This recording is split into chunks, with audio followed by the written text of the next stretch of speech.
So Real Madrid have just beaten Celtic 3-0 in the first round of group stage games in the Champions League. And it was a really fun matchup between two very different managers. On the one hand, we had Celtic's Ange Postecoglou, who's a system manager who's going to try and use the system that his players are playing in to generate danger for the opposition. And then on the other hand, we have Carlo Ancelotti, who's more of a player manager. He's going to use the elite players at his disposal to try and get things out of the game.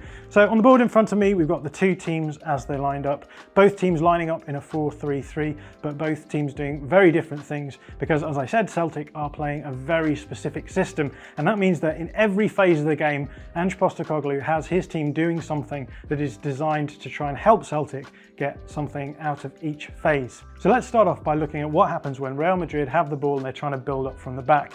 So what we're going to see from Celtic is actually they're going to push high, and they're going to form actually a 4-4-2, moving from this 4-3-3. Giakoumakis is going to push up, but then one of the centre midfielders, Matt O'Reilly, is going to push up alongside him to form situational front two.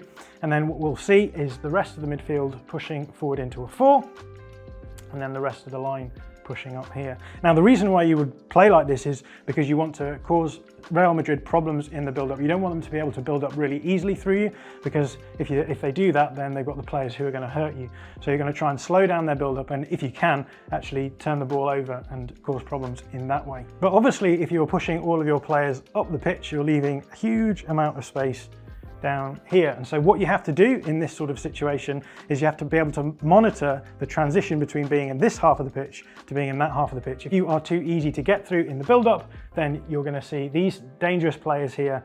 Benzema, Vinicius Jr., both really, really dangerous attacking players, especially in transition. Got Fede Valverde as well here, but if they can get in behind your defence, they'll pick the ball up and they'll score quite easily. So you have to be really careful in being a high pressing team, because if you don't monitor the high press properly, then you're just going to see the opposition push back and get into that space. So what we're going to see as Real Madrid build up here is that you're going to see, as the ball goes one side, you're going to see the whole Celtic side pushing across on this side, trying to force the ball into this half of the pitch, and then be able to press aggressively and cause Real Madrid problems so that they can't easily build up. So let's say the ball goes to Militao here. You'll see Giakoumakis, the striker, put pressure on here.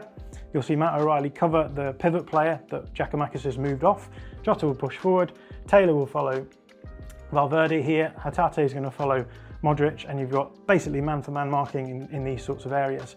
So the idea then is that you cause them problems in the build-up and you don't allow them to get forward quickly. Now, Real Madrid are obviously a very dangerous side, and they have the players who can play through a press. And so what Celtic are going to try and do is begin to fall back into this more defensive situation here, so that they're not allowing space for the forward players that we've already talked about here, this front three. And so what you'll see through the course of a pressing pattern is Celtic slowly dropping back into a more defensive situation like this. So as the ball is moved down the field by Real Madrid, you'll see this sort of situation happening, and you can see now O'Reilly, who was playing alongside Giakoumakis as a pressing striker, is now dropping in to form this midfield five here. And the general idea then is that you drop your wingers right in. These two wingers had to do a huge amount of defensive work during the game, and the idea is that even if Real Madrid are getting forward, you're not allowing them any space to attack, and eventually, if they're pushing right down the field, you'll get into some sort of situation like this, where all of your players are dropped back, and Real Madrid are in this sort of situation where they're trying to break down a really low block like this. So the general idea then is press high, try to cause problems, but if you can't do that, then slowly fall back into this sort of situation. And then the idea is that Real Madrid will have to play the ball around, try and unlock your defense, and then if they turn the ball over, now you can go on the attack. So what happens when Celtic get the ball? Well, let's imagine that Joe Hart has the ball here. What we're going to see from Celtic, and this is something that Ange Postecoglou talked about in a lot of the build-up to this game, is that he is still going to try and build up from the back, but we're going to see a really, really direct build-up. So what we'll see is both of the wide players here, Abada and Jota, getting into wide positions here. So really trying to stretch the defence. You'll have Giakoumakis through the middle here. You'll see Celtic doing these build-up plays that they do, moving the ball around, and occasionally we would see actually Real Madrid trying to press high up in these areas, and the general idea was that you play the ball around and get it through, preferably to someone like Hatate, who is a really good ball player, and Hatate is able to play these really dangerous either crossfield balls or balls into the channel to these wide players to try and get them into wide areas here and really cause problems to this back line. So that's the general process of what Ange wanted to do in every single situation. It was press high, fall back into a block. When you turn the ball over, you're pushing high, getting the ball into these sorts of areas, and then if the ball is turned over again, then again you're trying to press high, keep them in that sort of area. And the general idea then is that you keep them in their own half, keep them away from your goal, but when they do get towards your goal, you are able to actually defend in numbers. And that obviously worked really well. Celtic got to the second half at 0-0, but the problem is that when you play in this way, when you're having to be in a very specific lineup in every phase of the game, it's very tiring, and eventually what we saw was Celtic tire. So how did Real Madrid cause problems to Celtic in the second half? Well, obviously Celtic were tiring in the second half, but whenever you're playing against a high press like this, obviously the opposition always have to move all their players towards the opposition half, and they do, as we said, generate space here. And so what Carlo Ancelotti had his team doing in the second half was trying to hit this space as quickly as possible. And that was the way that Real Madrid got their first goal. So let's take a look at that. So what we saw in the goal itself is the ball with Courtois in his hands, and Real Madrid going to build up from the back and try and get forward as quickly as possible. And Celtic are going to push really, really high here. So the ball goes to Courtois, Maeda's here, the ball goes to Rudiger, Maeda chases the ball around here. Giakoumakis actually covers over in this area here. And Rudiger's going to play a first-time pass to Carvajal, and this triggers the press here. So we have actually McGregor pushing really high here up onto Modric. You have all of these players across in this sort of area here. And what happens is just simple one-touch passing from Real Madrid, really, really good at this, so they can cause problems. First-time pass in here from Carvajal to Modric, and Modric plays the ball down into the channel here. Now at this point, Taylor has pushed down the line, and this means that the whole Celtic back line pushes across. So Jens is on Valverde, Carter-Vickers is here, Hatate is in no man's land, and Juranovic comes across here, and Vinicius Jr. then has a huge amount of space to attack, and that is going to be important. The ball comes in, Valverde plays a really good first-time pass, I guess we could call it, with I think the back of his leg. It goes immediately to Hazard.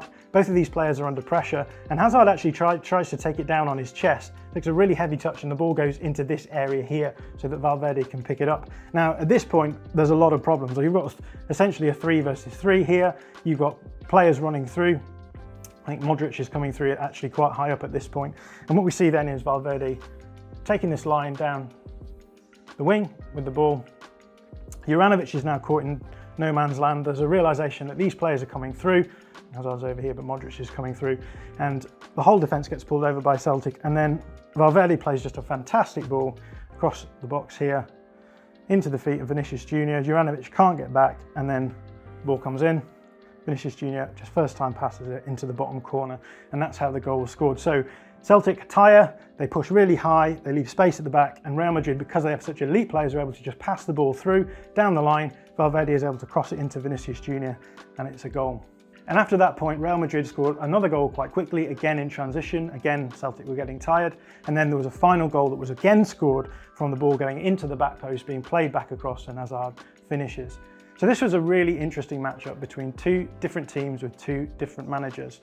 And in the first half, Ange Postecoglou probably got the upper hand. His team did exactly what was expected of them. But in the second half, it was just too much to ask. And Carlo Ancelotti got his players firing, got them moving down the pitch quickly and causing all kinds of problems to Celtics. So a wonderful game of football from Celtic, a wonderful game of football from Real Madrid. Viva la Champions League and viva la Postecoglou-Theon. If you like this video, please consider subscribing to the channel. The Athletic brings you the best sports journalism in the world in a personalised experience, connecting you with the stories and teams that you care about the most. There's coverage of 13 sports, plus direct access to world-class journalists through live Q&As, discussions and podcasts. Not to mention, it's all ad-free. And you can try it now for free for 30 days by clicking the link in the description.